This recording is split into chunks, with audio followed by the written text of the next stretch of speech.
मैं हूँ आपका दोस्त और होस्ट गुरु बाबा। नाम भी बहुत अच्छा से सोच के रखा हूँ मैं, गुरु बाबा। छोड़ो, नाम को छोड़ो। इसके बाद हम लोग 100 इम्पोर्टेंट क्वेश्चन करेंगे अरुणाचल अरुणाचल जी के बेस। उसके बाद ये APSC, SI, ADO, LDC, UDC कोई भी एग्ज़ाम में पूछा जा सकता है ये क्वेश्चन को। तो चलिए शुरू करते हैं। और ये 100 हम लोग पार्ट हिसाब में करेंगे। फर्स्ट पार्ट में 1 to 20 करेंगे, इसके बाद 20 to 40, इसके बाद सीरियल बाय से करके 100 में जाएगा। और इम्पोर्टेंट बात ये है कि एक क्वेश्चन में भी अलग इम्पोर्टेंट, एक क्वेश्चन का आंसर जो होगा वो होगा, लेकिन उसके साथ साइड इन्फॉर्मेशन भी बहुत इंपॉर्टेंट है, उसको भी आप साइड में लिखते जाइए। तो हम लोग फर्स्ट क्वेश्चन से शुरू करते हैं। तो फर्स्ट क्वेश्चन क्या है, who is the present chairperson of Arunachal Pradesh state commission for women. और उसका आंसर क्या है, राधिका चायतेची। और इसका साइड में जो क्वेश्चन होगा, ये क्वेश्चन भी पूछा जा सकता है इसमें, क्योंकि first chairperson of state commission for protection of child right कौन है, गुम्बी रिंकू। और ये फर्स्ट भी है, first child right protection of Arunachal Pradesh. ये फर्स्ट भी गुम्बी रिंकू है और अभी प्रेजेंट में भी गुम्बी रिंकू है। तो हम लोग सेकंड क्वेश्चन में चलते हैं। सेकंड क्वेश्चन क्या है, ये इम्पोर्टेंट क्वेश्चन है। द फर्स्ट GI टैग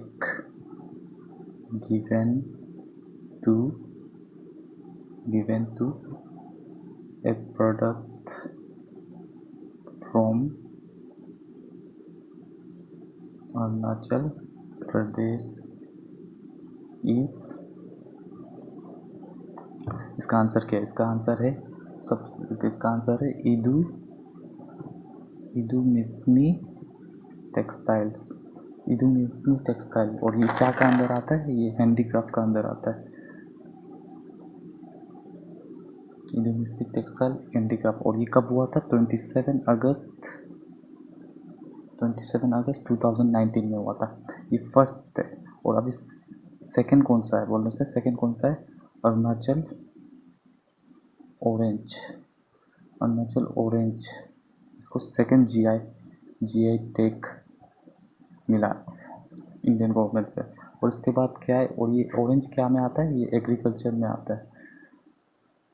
ये जो इडुमिस्मी जो क्या में आता है, हैंडीक्राफ्ट। और एग्रीकल्चर ऑरेंज जो क्या आता है, क्या में आता है, ऑरेंज जो आता है एग्रीकल्चर में।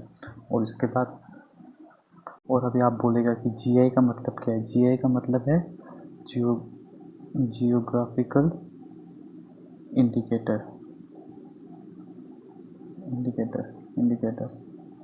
जियोग्राफिकल इंडिकेटर GI का। और ये क्या कहते हैं, जियोग्राफिकल इंडिकेटर। और अरुणाचल के साथ 2 जियोग्राफिकल इंडिकेटर है, एक तो है इडुमिस्मी टेक्सटाइल और एक तो है अरुणाचल ऑरेंज। और उसका हाईएस्ट किसका साथ GI टैग है बोलने से ये क्वेश्चन आता है। इसका आंसर होगा कर्नाटका, उसका साथ 42 GI टैग है, समझा। और एक इम्पोर्टेंट क्वेश्चन आ सकता है GI टैग के ऊपर में अरुणाचल रिलेटेड, कि कौन सा प्रोड्यूस है जो अरुणाचल से, जिसको GI टैग के लिए भेजा गया है कि यही स्टेट का रिप्रेजेंट करता है GI टैग। और वो है अरुणाचल का स्ट्रॉबेरीज ऑफ दिरांग में जो स्ट्रॉबेरी मिलता है, उसको भी भेजा गया है कि GI टैग में इसको भी लाओ बोल के। ये भी इम्पोर्टेंट क्वेश्चन है, ये बहुत करंट अफेयर में पूछ सकता है एकदम। तो इसको भी कहीं लिख के रख दीजिए जैसे तो ओके। अभी हम थर्ड क्वेश्चन में आ गया। थर्ड क्वेश्चन क्या है, विच ऑफ द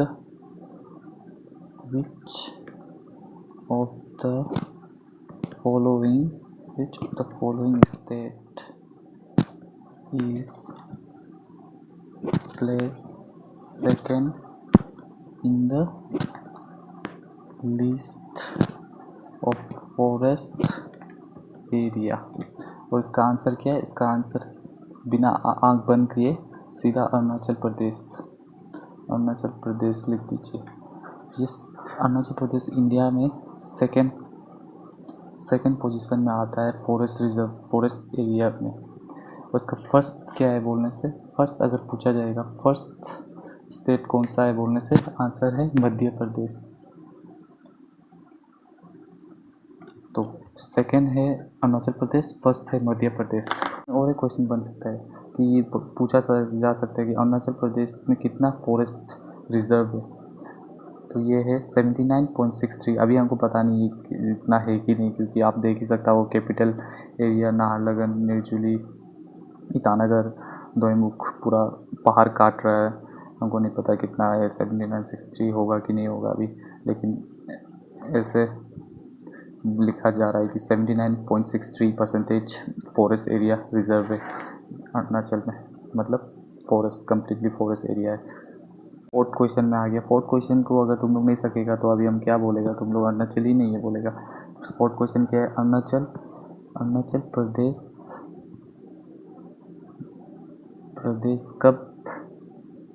कब फुल फ्लेजेड स्टेट बना था। ये हिंदी में लिख दिया है इसको इंग्लिश में, लेकिन क्वेश्चन क्या है समझ में तो आ गया होगा। अरुणाचल प्रदेश कब फुल फ्लेज स्टेट बना था, इसका आंसर है 1987 20 फरवरी। 1987 20 फरवरी।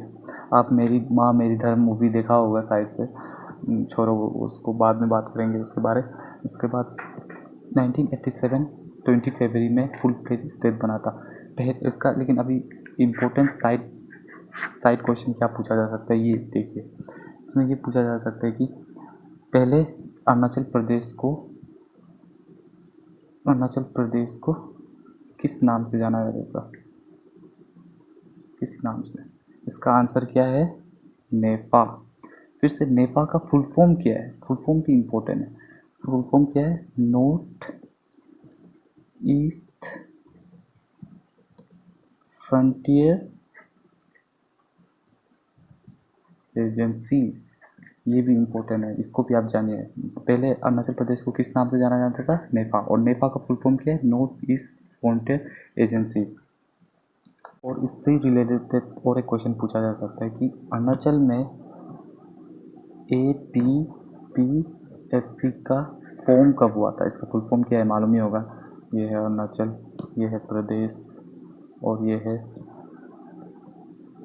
पब्लिक, और ये है सर्विस, और ये है कमीशन जो एग्ज़ाम कंडक्ट कराता है। ये सब पब्लिक सर्विस कमीशन, ये सब ये कब फॉर्म हुआ था। इसको आप ज़्यादा टेंशन लेने का ज़रूरी नहीं है, आपको सिर्फ ये याद रखना है कि अरुणाचल प्रदेश कब फुल फ्लेज स्टेट बना था, 1987 का बाद सीधा एक साल बाद 1988 में APPSC का उद्घाटन मतलब फाउंड वो भी इस्टेब्लिश कर दिया था।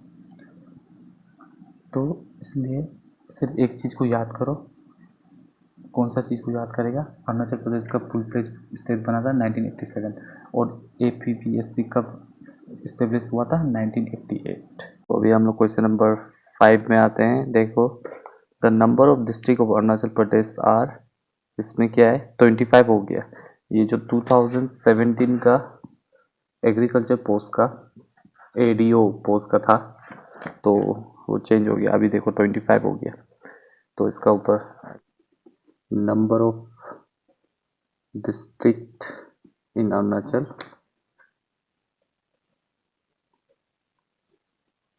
अरुणाचल प्रदेश कितना है 25 में। इसके बाद सबसे नया कौन सा है, सबसे नया है सी योमी 2018 में बना।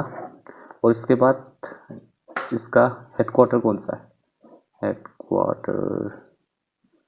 हेडक्वार्टर कौन सा है, हेडक्वार्टर है इसका तातो। ये चीज़ याद रखो, सी योमी सबसे लेटेस्ट है, लेटेस्ट डिस्ट्रिक्ट, इसका हेडक्वार्टर कौन सा है, ताटो है। यही क्वेश्चन के बारे में और एक बहुत बढ़िया क्वेश्चन है यहाँ पर देखो। The number of Lok Sabha seats of Arunachal Pradesh is और आर क्या है, कितना है, 2 है। क्वेश्चन नंबर 6 है। क्वेश्चन नंबर 6 देख सकते हैं क्या पूछा था। लोकसभा सीट कितना है हम लोग का अरुणाचल में। देयर आर ओनली 2, सिर्फ 2 है। और कौन कौन सा है, वेस्ट अरुणाचल और ईस्ट अरुणाचल। ईस्ट अरुणाचल का कौन जीता था ये लास्ट समय हम लोग 2019 इलेक्शन में, हम लोग का तपिर गाँव सर। और तपिर गाँव को हम लोग निकनेम क्या भी बुलाता है, दुदू मैन। तो जब भी भूल जाएगा तपिर गाँव कौन था, दुदू मैन, जो ईस्ट अरुणाचल से जीता था। जिसके बाद वेस्ट अरुणाचल में कौन जीता था, रिजिजू। जो अभी रिजिजू क्या है बोलने से, तो किरण रिजिजू वेस्ट अरुणाचल से जीता था। और वो क्या है, अभी वो इंडियन सेंट्रल गवर्नमेंट में बहुत बड़ा उसका वो कंट्रीब्यूशन है, मतलब वो बहुत बड़ा पोस्ट में है। वो जो किस पोस्ट में है, minister of youth affairs and sports. ये चीज़ क्वेश्चन में आ सकता है, रिजिजू अभी कौन सा पोस्ट में है बोलने से, यूथ अफेयर्स एंड स्पोर्ट्स में। तो अभी हम लोग 6 क्वेश्चन कर चुका था, अभी हम लोग 7 क्वेश्चन भी इम्पोर्टेंट है। देखें हम लोग क्या है, the number of Rajya Sabha from Arunachal Pradesh. इसका आंसर तो क्या है, इसका आंसर राज्यसभा में कितना मेंबर है अरुणाचल में। इसका आंसर बहुत सिंपल है, इसका आंसर 1 है। और 1 है। और अभी लेटेस्ट कौन है बोलने से, लेटेस्ट है नाबम रेबिया। और नाबम रेबिया कितना बार मेंबर ऑफ राज्यसभा बना, 3 टाइम्स। 2 बार किसमें, 2 बार आईएनसी के साथ, आईएनसी के फुल फॉर्म के इंडियन नेशनल कांग्रेस, और 1 बार एनडीए के साथ, भाजपा मतलब बीजेपी के सरकार के साथ। अभी जो लेटेस्ट बार बना है वो बीजेपी के साथ बना है। और उसके बाद जो अगर पूछेगा फर्स्ट राज्यसभा का